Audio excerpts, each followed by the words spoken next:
जी बाबा तफसीलात देगी वास्ते हमारा जवान कुता शाहनवाज शर्रा। शाहनवाज बताइएगा कि अफसोसनाक वाक़या कैसे पेश आया और क्या तफसीलात इस हवाले से। जी, ये शाह लतीफ़ टाउन के करीब जो है वो एक दीवार ज़ेर तामीर थी, वो गिर गई है।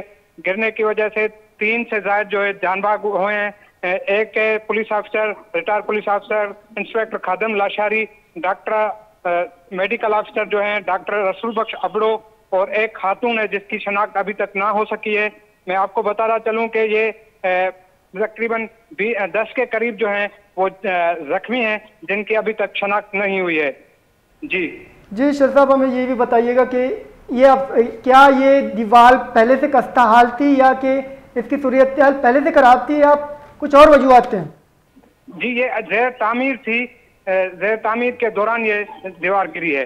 जी बात में नतवार में ममरादारी का निगाह शाहनवाज शराई गोशगंद के 2 मर्दों बीरान बुत्ता हो दाहा चिग्गी टप्पी बुत्ता